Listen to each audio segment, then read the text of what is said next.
एक आला सरकारी अधिकारी के साथ जातिगत भेदभाव हो रहा है, उनको डराया धमकाया जा रहा है और एक साल में 5 बार उनका तबादला हो गया। ये जातिवाद की कहानी किसी आम सरकारी अधिकारी की नहीं बल्कि एक वरिष्ठ आईएएस ऑफिसर की है। जम्मू कश्मीर के आईएएस अधिकारी अशोक परमार ने प्रशासन पर भेदभाव, उत्पीड़न और उनको धमकाने का संगीन आरोप लगाया है।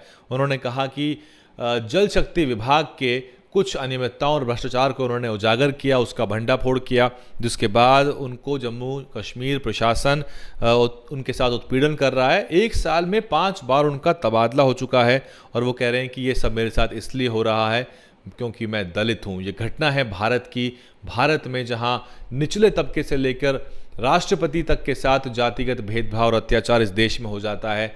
आप देखिए कि इस समय भारत में सोचिए कि क्या हालत है। देश भर में स्कूल, कॉलेज, यूनिवर्सिटी से लेकर सभी सरकारी दफ्तरों में दलितों को लगातार प्रताड़ित किया जा रहा है।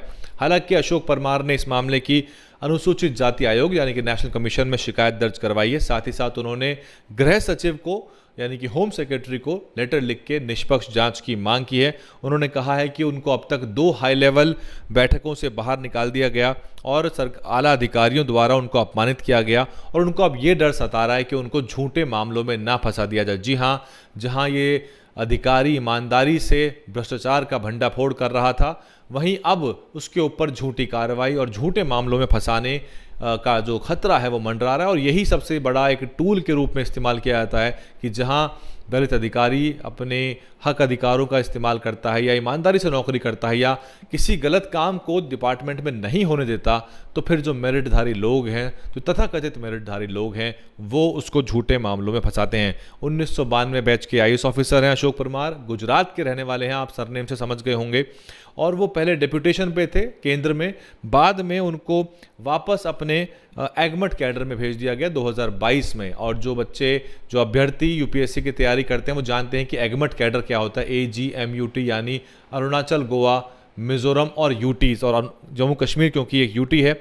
और बाद में उनको सिंचाई विभाग में डाला गया, बाढ़ नियंत्रण में डाला गया, फिर तबादला हुआ उनका और उनको प्रमुख सचिव जल शक्ति विभाग बनाया गया और वहां उन्होंने बहुत सारी गड़बड़ियों का भंडाफोड़ किया। उसके बाद उनके तबादलों का सिलसिला जारी रहा। 18 जुलाई को उनका ट्रांसफ़र कौशल विकास में हो गया। देख रहे हैं आप किस तरह ट्रेनिंग सेंटर को जो है एक तरह से डंपिंग ग्राउंड के रूप में इस्तेमाल किया जाता है। कौशल विकास विभाग यानी कि स्किल डेवलपमेंट में उनको डाला गया। फिर 2 सप्ताह बाद फिर से उनका ट्रांसफ़र हो गया, सार्वजनिक उद्यम ब्यूरो में डाल दिया गया उनको। और इस मामले को लेकर अब तक महबूबा मुफ्ती और अब्दुल्ला साहब जो हैं वो भी आवाज़ उठा चुके हैं और वो भी इस पर निष्पक्ष कार्रवाई की मांग कर रहे हैं। ये जो मामला है ये बेहद गंभीर है, संगीन है और बताता है कि आप एक आईएएस ऑफिसर क्यों ना बन जाएं।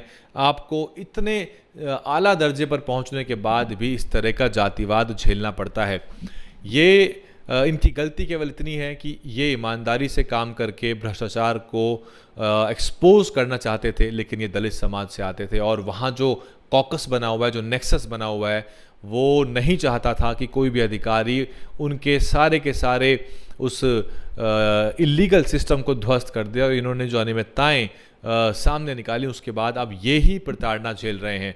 ये इस देश की स्थिति है, छात्रों से लेके प्रोफेसर तक। एक और मामला आया है BHU का जहाँ पे एक प्रोफेसर को प्रताड़ित किया जा रहा है, वो खबर हम आपको अलग बताएंगे।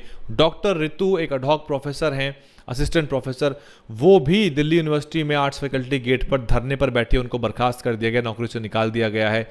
और वहाँ भी न्याय की लड़ाई चल रही है। कहीं उल्टा लटका के मारा जा रहा है, कहीं पर छेड़छाड़ के विरोध में सागर मध्य प्रदेश में जब शिकायत करी तो बहन के ऊपर दबाव बना के शिकायत वापस लिया तो भाई को मार दिया गया। माँ जो है उसको भी मारा पीटा गया, उसके साथ बदतमीजी हुई, उसके हाथ तोड़ दिए गए।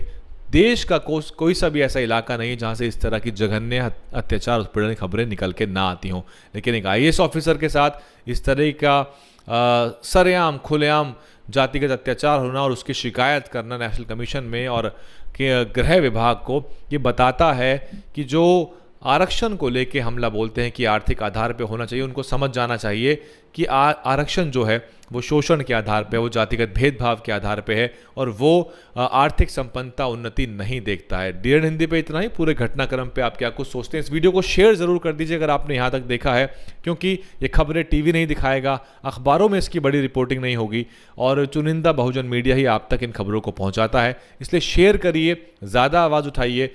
हो सकता है कि ये मामला बड़ा बने और सरकार जो है दबाव में आकर जो है न्याय सुनिश्चित करे। एक आला आईएएस अधिकारी के साथ बने रहिए, कमेंट करिए और शेयर करिए। डीएनएन हिंदी को सब्सक्राइब करने के लिए दबाएं लाल रंग का सब्सक्राइब बटन और घंटी का बटन दबाकर ऑल नोटिफिकेशन पर क्लिक करें। चैनल को जिंदा रखने के लिए नीले रंग का ज्वाइन बटन दबाकर चैनल को आर्थिक सहयोग करें।